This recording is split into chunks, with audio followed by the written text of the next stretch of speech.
Topic पर आज चर्चा करेंगे।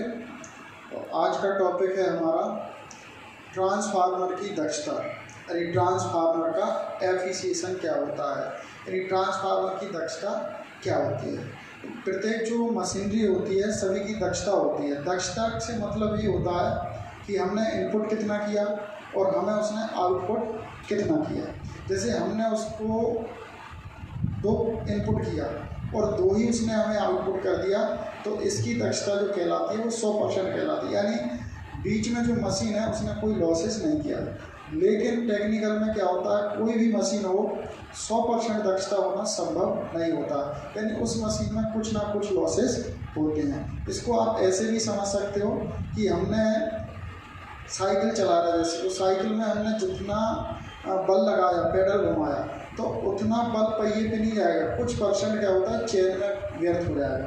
तो इसी तरीके से क्या होता है कि जो मशीनरी होती है उसमें भी कुछ परसेंट लॉसेस हो जाता है। तो ट्रांसफार्मर की जब हम दक्षता निकालते हैं तो देखते हैं कि ट्रांसफार्मर की एफिशिएंसी यानी ट्रांसफार्मर की दक्षता, इसे ईटा से दर्शाते हैं। तो इसके कई सूत्र बनते हैं जिससे आप कंफ्यूजन ना हो, इसलिए मैंने अलग अलग सूत्रों से समझाया। एक सिंपल सूत्र होता है ईटा बराबर निर्गम बटे निवेश इंटू 100।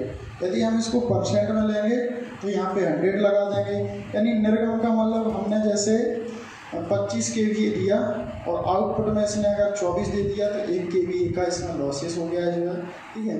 तो इस तरीके से ये दक्षता, अगर हम इसको इंग्लिश में लिखेंगे तो पावर आउटपुट बटे पावर इनपुट होता है, ठीक है। अब यदि इसको हम निर्गम में निकालना चाहें, जैसे हमें इनपुट नहीं है आउटपुट पता है, तो आउटपुट यानी निर्गम बटे निर्गम प्लस ह्रास, क्योंकि निर्गम प्लस ह्रास यानी जो आउटपुट अपन को मिलेगा वो अगर इसमें ह्रास जोड़ दें तो इनपुट के बराबर हो जाता है, यानी निवेश के बराबर हो जाता है, ठीक है। तो ये हो गया इंटू 100। इसको यदि हम KVA में निकालेंगे तो इस तरीके का सूत्र लगाएंगे, दक्षता बराबर KVA इंटू PF, क्योंकि यहाँ पे PF लगेगा यानी पावर फैक्टर, क्योंकि DC जो और AC है इसमें पावर फैक्टर आएगा, तो पावर फैक्टर को भी साथ में लेना पड़ेगा। और ये आउटपुट का हो गया, तो output KVA into power factor plus इसमें लॉसेस जोड़ देंगे। दोनों लॉसेस हैं, देखो copper losses plus iron losses, तो दक्ष, और अगर इसमें हमें परसेंटेज में लेना है तो इसको हम यहाँ पे 100 लगा देंगे। अब इसको ज्ञात करने के लिए हमें KVA पता होना चाहिए, पावर फैक्टर पता होना चाहिए और दोनों लॉसेस पता होना चाहिए, तो हम ट्रांसफार्मर की एफिशिएंसी इससे ज्ञात कर सकते हैं। तो ये सूत्र थे हमें ट्रांसफार्मर की सामान्यतः एफिशिएंसी ज्ञात करना। लेकिन क्या होते हैं कि कुछ ट्रांसफार्मर ये रहते हैं कि उन पर लोड बदलता रहता है, जैसे हमारे डिस्ट्रीब्यूशन ट्रांसफार्मर है, यानी उसी ट्रांसफार्मर से मोटर चल रही है, उसी से लैंप जल रहे हैं या बिजली जल रही है, ट्यूबलाइट जल रही है। तो ऐसे ट्रांसफार्मर में क्या होता है कि लोड बदलता है।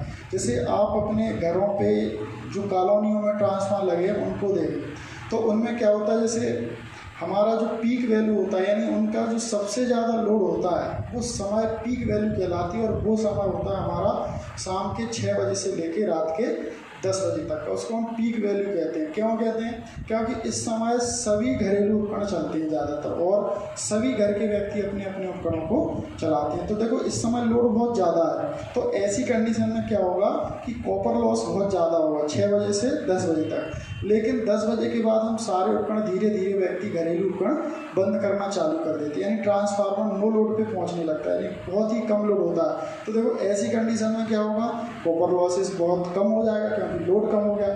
फिर सुबह 6 बजे है तो थोड़ा सा बढ़ना चालू हो जाता है, 6 बजे से व्यक्ति उठते हैं तो फिर से बढ़ना चालू हो जाता है लोड। तो इस तरीके से क्या हुआ कि कॉपर लॉस तो स्थिर नहीं रह रही है, बार बार बदल रहा है। तो हमें क्या करना पड़ता है कि एक दिन का एवरेज हम कॉपर लॉस निकाल लेते हैं, फिर उसी के अकॉर्डिंग चलते हैं जो है कि कितना इसमें लॉसेस हो। और हम अगर अंदाज़ा लगाते हैं कि भाई कॉपर लॉस हमने वैसे ही पूरे लोड पे मान लिया कि हमने मान लीजिए 300 वाट कॉपर लॉस होता है, लेकिन हो सकता है किसी दिन बारिश हो गई या तूफान चल गया, ठीक है, तो उस दिन हमें मान लीजिए कम उपकरण चलाए तो उस दिन तो कॉपर लॉस कम होगा, तो उसकी दक्षता निकालना उपयुक्त नहीं होता। इसलिए हम उसकी पर डे दक्षता निकालते हैं, यानी ऑल डे एफिशिएंसी। इसको हम कहते हैं सकल दिवस दक्षता, यानी हम उस ट्रांसफार्मर की प्रत्येक दिन की दक्षता निकालते हैं जो, ठीक है। ऑल डे एफिशिएंसी, कई बार फॉर्मूला है इसका, ऑल डे एफिशिएंसी बोलते हैं इसको जो है, ठीक है। तो इसका सूत्र वही है, हमें केवल यहाँ देखो आउटपुट KWH लेना पड़ेगा और 24 आवर्स लेना है, ठीक है। और आउटपुट KWH 24 आवर्स प्लस जो लॉसेस है वो भी KWH में 24 आवर्स का, यानी हम टोटल हमेशा का ना निकाल के एक दिन का निकालते हैं। और ये भी मैंने आपको स्पष्ट कर दिया है कि हम एक दिन का क्यों निकाल रहे हैं, क्योंकि पर डे लोड बदलेगा, यानी किसी दिन लोड ट्रांसफार्मर पे ज़्यादा होगा और किसी दिन कम होगा। लेकिन इंडस्ट्रियल जो ट्रांसफार्मर होते हैं, यानी बड़े पावर के ट्रांसफार्मर होते हैं, उन पे ज़्यादातर लोड एक सा रहता है, तो उनकी सकल दक्षता निकालने की ज़रूरत नहीं पड़ती, यानी डिस्ट्रीब्यूशन ट्रांसफार्मरों की ही सकल दक्षता ज्ञात करनी होती है।